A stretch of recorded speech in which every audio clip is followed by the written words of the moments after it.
The sky above Gotham City tears open with a sonic boom that shatters windows for 10 blocks. A golden figure, the Sentry, crashes into the center of Times Square, creating a crater of concrete and dust. But he isn't here to save anyone. He pulls himself from the rubble and takes a bite out of the first police officer who approaches him. In standard zombie lore, you have hours, maybe days, before the fever burns you out. Not here. The officer convulses and turns in seconds. This isn't The Walking Dead. This is the Marvel zombie virus, and it just landed in Batman's backyard. Could the Dark Knight actually stop an outbreak that consumed an entire universe? To find out, we have to look at the science of the hunger and see if Bruce Wayne's contingency plans can survive Patient Zero.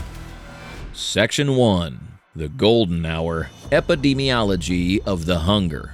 To understand if Batman survives the first 10 minutes, you have to understand the epidemiology of the golden hour. In any outbreak scenario, this is the critical window where containment is mathematically possible before the infection vector outpaces the response time. Batman isn't going to rush into the crater and start punching. He's going to look at the data, and the data is terrifying. If the Flash gets infected, he can transmit the virus to 3 continents in under a second. From the Batcomputer, Bruce sees the infection rate verticalizing instantly. His immediate tactical response would be to initiate the No Man's Land Protocol. He's treating this like a biological attack, using heavy Durasteel shutters to seal off Wayne Tower and the police precincts. But here is where the science of this specific virus breaks this model. The Marvel virus retains the host's intelligence. This is the intelligence factor. These zombies can plan. The virus doesn't destroy the mind. It hijacks the personality to serve the hunger. This means Batman's walls aren't just physical barriers. They are puzzles that the infected can solve using their retained memories and skills. If an infected Iron Man lands in Gotham, he isn't banging on the biodome glass. He's hacking the Wayne Enterprises frequency to lower the shields remotely. Furthermore, the biology defies the laws of thermodynamics. As Batman analyzes the footage, he sees a physiological contradiction. The infected subjects show immediate necrosis. Their hearts stop, their blood coagulates, yet they maintain high-level cognitive function and motor skills. Biologically, a brain without oxygenated blood should suffer irreversible damage within minutes. These creatures are dead, yet their neurons are firing faster than living humans. This tells Batman that he isn't dealing with a standard pathogen like rabies or a prion disease. The virus is sustaining the host through an unknown energy source, bypassing the need for a respiratory system. The chaotic reality sets in quickly. The bridges are blown, but the infected Sentry just flies over the gap. The golden hour has passed in minutes. The infection isn't contained. It's hunting, realizing that physical barriers are useless against intelligent, superpowered vectors. Batman knows the city's already lost. He can't fight a war on the streets against an enemy that knows his tactics. He needs a sample, and he needs a lab. With the screams of Gotham fading behind thick reinforced steel, the Dark Knight retreats to the one place the dead haven't breached yet, the Batcave. Section 2. The Biology of the Undead. Wayne Biotech Analysis. Inside the containment unit of the Batcave, the air is cold and sterile. Batman stands over a stainless steel table where a specimen is strapped down behind reinforced glass. It might be an unlucky infected civilian he managed to snag during the retreat, or perhaps a severed limb from the initial conflict. The Batcomputer is running molecular simulations at quantum speeds, and the results are baffling. He's looking for a biological weakness, a key to turn off the virus. But what he finds defies medical science. First, he isolates the drive mechanism. We call it the hunger, but biologically, it creates a paradox. In a normal organism, hunger is a chemical signal that fuel reserves are low. But when Batman analyzes the digestive tract of the infected, he finds they don't actually digest the flesh they eat. The meat just sits there, rotting inside a rotting host. This tells Bruce that the hunger isn't a metabolic necessity. It's a psychological compulsion. It's closer to a hyper-advanced addiction pathway, hijacking the brain's reward centers. It's a neurological short circuit that fires the eat command continuously. The virus hasn't just killed the host, it has enslaved the ghost in the machine. Let's look at the speedster problem. If the Flash gets infected, he can still run near the speed of light. In real physics, the caloric output required to move a human body at Mach 1 is astronomical. Millions of calories per second. A living speedster has a hyper-metabolism to handle this. A corpse does not. If a zombie Flash tries to run, the friction and energy demand should vaporize his decaying tissues instantly. There's no blood flow to cool the muscles. There's no ATP being generated to fire the fibers. Yet, they run. This leads Batman to identify what we can call the Galactus variable. The virus exhibits an adaptability that ignores the law of conservation of energy. The virus itself provides the motive force, animating the tissue like a puppet on strings made of dark energy. For a man of science like Batman, this is a nightmare scenario. You can't chemically counter a virus that rewrites the laws of physics. He moves to durability testing, hoping to find a tactical edge. You can break a zombie's arm and they won't even flinch. They'll just use the jagged bone as a shank. Tear gas is useless because they don't need to breathe.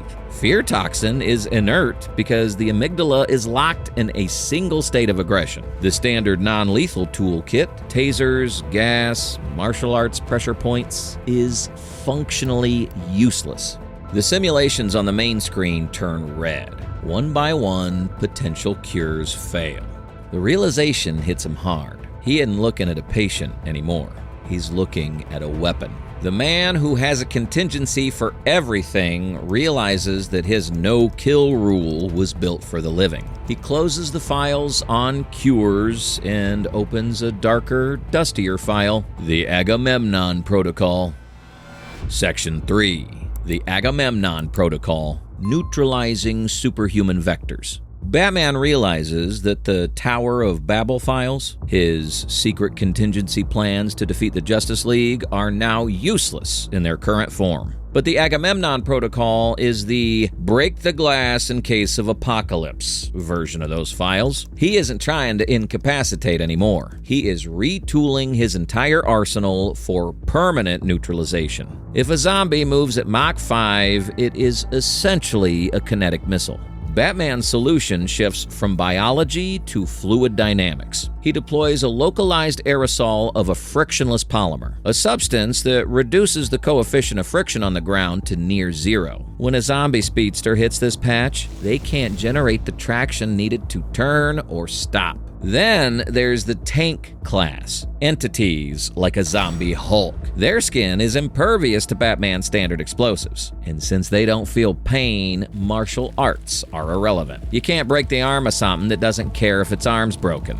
The plan involves luring the target onto a prepared platform and activating a phantom zone projector or a deep space teleporter. If you can't kill the threat, you remove it from the equation entirely. Alternatively, for terrestrial threats, he utilizes oxygen deprivation tactics, not to suffocate them, but to vacuum seal them in quick-drying industrial polymers. However, for the vast majority of threats, the tactic becomes brutal simplicity, dismemberment. The only way to stop undead locomotion is to mechanically separate the limbs from the torso. But this brings us to the catastrophic failure point of the Agamemnon Protocol, the resource drain. Batman's prepared to take down the Justice League, a team of 7 people. He's not prepared to fight an army of thousands of super-powered zombies. He runs a logistical simulation and sees the grim reality. He can win every individual fight, but he will lose the war to attrition. His tactical brilliance can save him for an hour, but to save the world, he needs a solution that doesn't require ammo. He needs a cure, or he needs a button that wipes the slate clean. And that brings him face to face with the one line he swore he would never cross. Section 4. The ethical failure. Why logic won't save us. Protocol Omega, a localized tactical nuclear detonation to vaporize Gotham before the Sentry or Flash can cross state lines. It is the only way to drop the R0 to 0. But this is where Bruce Wayne fails. The problem isn't the chemistry, it's the psychology. The Marvel zombie virus is uniquely cruel because it leaves the person inside intact. It doesn't just animate a corpse, it holds the host hostage. Batman is a man defined by his trauma. The virus knows this. Imagine the scenario. The blast doors buckle. Through the smoke steps Nightwing, but his ribs are exposed and his jaw is hanging loose. He isn't growling like a mindless monster. He's crying. He looks at Bruce, his voice cracking with perfect, terrifying clarity, and says, "Dad, please, it hurts. Help me." This is the ethical trap. A mindless zombie is a target. A talking, weeping Dick Grayson is a son. The virus uses the host's memories to manipulate the prey. It creates a hesitation interval, a split second where Batman looks for a cure that doesn't exist instead of pulling the trigger. In the Deceased storyline, we saw this exact hesitation cost the world everything, refusing to accept that death was the only containment measure. He creates a contingency plan for enemies, but he has no contingency for his own heart. The math is brutal. To synthesize a cure for a cosmic virus would take weeks of supercomputer processing and alien biology samples he doesn't have. The utilitarian choice is obvious. Sacrifice the millions in Gotham to save the billions on Earth. Push the button. Vaporize the city. End the threat. But Batman is a deontologist. He believes acts are inherently right or wrong, regardless of the outcome. To him, killing an innocent, even an infected one, pleading for mercy, is an absolute evil. He cannot trade lives. And in this specific apocalypse, that moral rigidity is a death sentence. The logic says detonate. The heart says save them. And in that gap between logic and emotion, the world ends. The Batman who prepares for everything didn't prepare to become the cold-blooded villain necessary to save the world. So, could Batman stop the Marvel zombies? Scientifically and tactically, yes, he has the resources to freeze, trap, and vaporize the threat within the golden hour. But psychologically, he loses every time. The virus weaponizes his morality against him. He would die trying to cure patient zero rather than nuke the city. And that mercy is exactly what the infection needs to spread. If you want to see if Tony Stark fares any better against Joker Venom, hit that subscribe button right now.